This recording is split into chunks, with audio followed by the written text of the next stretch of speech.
kapitalisme sama sekali tidak menginginkan hal seperti sekarang ini terjadi loh.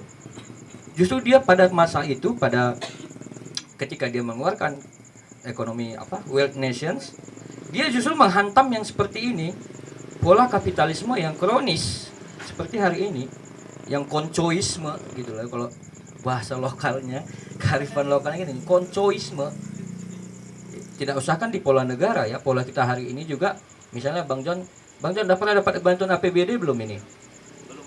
Belum pernah. Kenapa Bang John? Mungkin karena Bang John kita bisa spekulasi macam-macam ya. Kita juga nggak tahu apakah karena dia nggak family sama wali kota mungkin. Nah ini kan pertanyaan. Jadi ini satu-satu tantangan yang khas dan unik nih Mbak Dinda, khususnya buat teman-teman. Saya basis moralnya sepakat ketika melihat realitas hari ini, bagaimana akses terhadap kesejahteraan ekonomi ternyata dikunci oleh semangat feodal. Bahkan kalau kita ngikut sejarah kemasyarakatan itu kan masih berapa tingkat lagi kita tuh Mbak. Setelah feodal mestinya merkantilisme, wah makin kacau lagi kita. Kita akan jadi satu bangsa yang sangat chauvinis. Kita belum sampai di situ. Nah, artinya kan mestinya ada akselerasi. Itulah sebabnya saya sepakat dalam banyak hal ketika mendiskusikan soal kapitalisme. Ada tulisan Baumol dan kawan-kawan yang bicarakan tentang bad capitalism and good capitalism. Ya, bagaimana dia membagi kapitalisme itu ke dalam 4 kelompok. Kewirausahaan, kapitalisme big corporation, ya, jadi kapitalisme besar, kapitalisme arahan negara, ada juga disinggung di buku ini yang Keynesian itu. Kemudian yang keempat itu oligarkis, ya, jadi kapitalisme yang murni dikelola oleh negara, state capitalism. Baumol mengkritik bahwa ketika misalnya dari pengalaman sejarah Great Depression 1930, kemudian ada subprime, ya, dia mengkritik itu, dia bilang hanya ada 2 kapitalisme baik. Yang pertama itu kewirausahaan, yang kedua itu perusahaan besar, company, perusahaan besar. Yang kapitalisme arahan negara dan kapitalisme negara itu sama sekali nggak bisa dipakai, dia bilang. Dan dia mengajukan syarat bahwa kapitalisme perusahaan besar ini harus mendukung kapitalis kewirausahaan. Kalau mau kapitalisme masa depan itu tetap berjaya, maka kapitalisme besar harus mendongkrak kewirausahaan. Barangkali ini bisa menjadi jawaban ketika Sony tadi bicara soal starting point, ya. Ya, ketimpangan tadi. Jadi barangkali bisa wirausaha pemula itu difasilitasi oleh perusahaan besar. Artinya teman-teman perusahaan besar, tolonglah dibantu kami gitu loh. Wirausaha gitu loh. Karena ada basis material yang ternyata hari ini dengan pengalaman Bung Ojak misalnya. Ternyata kalau bahasa Bang Ojak tadi kan ada pertarungan kapitalisme pemerintah, kami juga kapitalis, kami bertarung. Ternyata Mbak Dinda, secara struktural dan kultural Republik ini logistik itu semua di APBN dan APBD. Pertanyaan kita, bahkan CSR pun dalam banyak kasus ternyata berkong kali kong dengan eksekutif.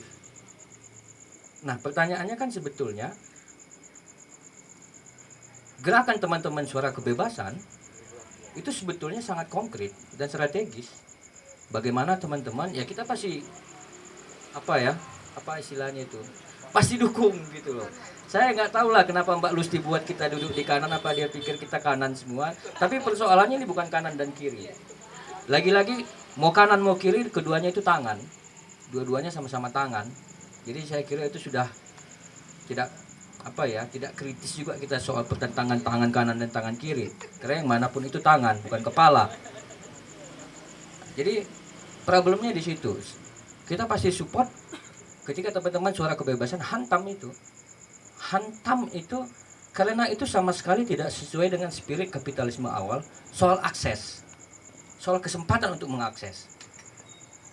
Bahwa kemudian ada kritik lanjutan soal bagaimana invisible hands ternyata tidak mampu menjawab ketika terjadi Meles tahun 1930 sehingga mengundang negara, itu diskursus lain lagi. Itu bisa kita bedah lagi sehingga menghasilkan satu temuan yang lebih teknis untuk menjawabnya. Walaupun kemudian dalam catatan Baumol juga, dalam 1000 tahun terakhir kapitalisme memang berhasil menaikkan kesejahteraan sampai 9 kali lipat, terutama itu di abad 20.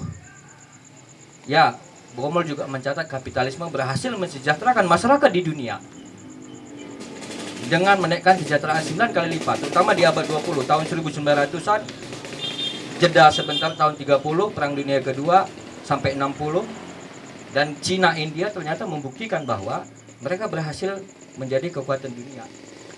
Ya, Baumol juga mencatat bahwa kapitalisme, kalau menyambung dengan judul buku ini, model kepemilikan dan pasar yang menciptakan kesejahteraan dunia, saya sepakat. Ada aspek kesejahteraan dunia yang dibangun oleh kapitalisme. Meskipun, terutama dalam dua konteks historis itu, Miles dan subprime, karena Indonesia hari ini, kalau tadi Mbak Dinda juga singgung soal lahan produksi pertanian, lahan produktif pertanian, di pinggiran sekarang ramai nih Mbak perumahan. Jadi sawah-sawah itu jadi perumahan, ada program apa gitu, program rumah. Bukan, di sini nggak DP. 1 juta rumah. 1 juta rumah. Rumah Jokowi. Nah, kalau kita orang Indonesia rumah Jokowi. Nah, itu ternyata di daerah-daerah ferry-ferry Mbak, pinggiran-pinggiran ini, kapan itu sudah perumahan semua. Itu salah satu pembelinya tuh. Itu Oja.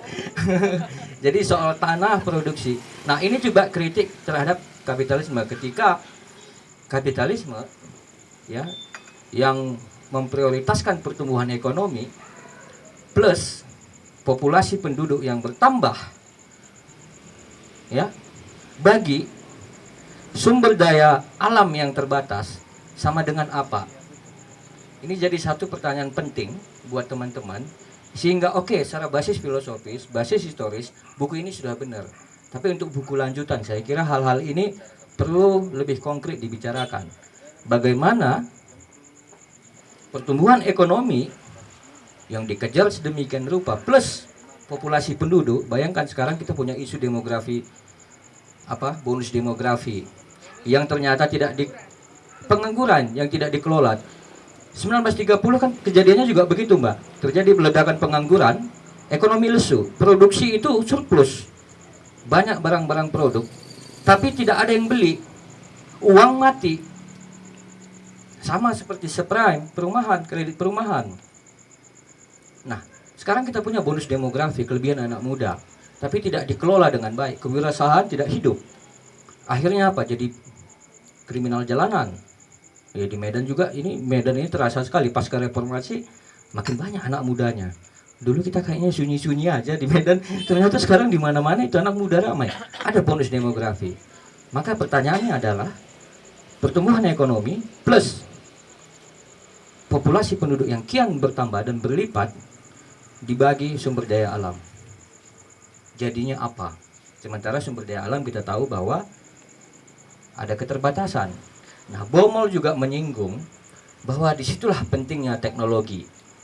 Misalnya di tahun 1800 Thomas Robert Malthus sudah pernah meramalkan bahwa tanah lahan produktif yang ada itu tidak akan lagi mencukupi untuk pertambahan populasi penduduk.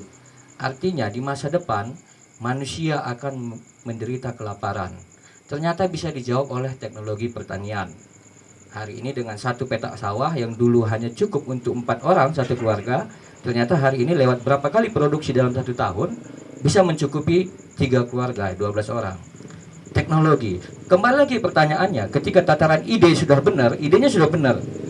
Tapi ketika kita melihat kontekstualisasinya republik yang kita cintai ini, dalam posisi atau di mana posisi kita dalam isu teknologi. Sorry aja, revolusi industri 4.0 itu kita hanya konsumen. Ya paling jago kita jadi sales lah. Digitalisasi pendidikan misalnya, itu kan kita nggak lebih dari sales tuh. Siapa sih produksi itu teknologi? Nah, pertanyaan-pertanyaan kritisnya kan seperti itu. Kalau nggak kan kita hanya sales nih Mbak. Kita hanya jadi user. Ya, makanya lagi-lagi bayangkan diskursus politik kita itu pun hanya soal hoax misalnya. Lagi-lagi hoax itu kan kayak nyamuk. Ya kan, kayak nyamuk, hoax, nyamuknya ya di mana juga nyamuk. Yang paling penting kan antibodi dan kebersihan lingkungan dijaga, bukan nyamuknya yang diburu, bukan hoaxnya. Nah ini kan pertanyaan, ketika teknologi kita sudah high tech, tapi usernya low touch. Jadi teknologinya canggih, penggunanya ternyata belum canggih, lebih canggih HP-nya dari orangnya. Ini kan pertanyaan lagi, ini isu teknologi ini.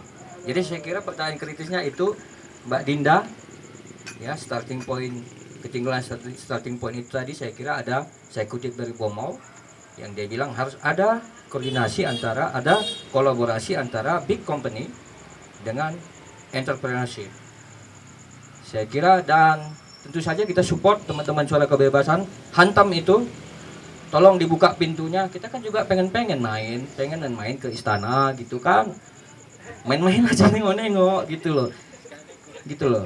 Ya ini kan soal kompetisi, kapitalisme kan juga bicara kompetisi. Oke, fair, kalau kau memang lebih punya kemampuan ya silahkan, tapi jangan karena kita nggak darah biru, informasi pun dikunci, Mbak. Jangan dong. Literasi kopi harus dapat APBD tahun depan. Nah itu harus didorong. Jadi tentu kita support ya. Tolonglah akses itu. Hari ini kan kita dikunci, seolah-olah informasi bebas. Kita tahu ada informasi bantuan hibah kesenian, dana abadi kebudayaan. Tapi pertanyaannya apakah punya akses untuk terobos itu? Itu kan pertanyaan tuh. Jadi saya kira poinnya itu saya kembalikan kepada Mbak Lusti. Luar biasa sekali ya Bang Arif, Kak Dinda. Nah ini menjadi semakin seru sekali karena Bang Arif tadi juga sudah mulai memantik dan menantang bahwa Suara Kebebasan bisa menjadi penyampai aspirasi kita semua yang ada di sini.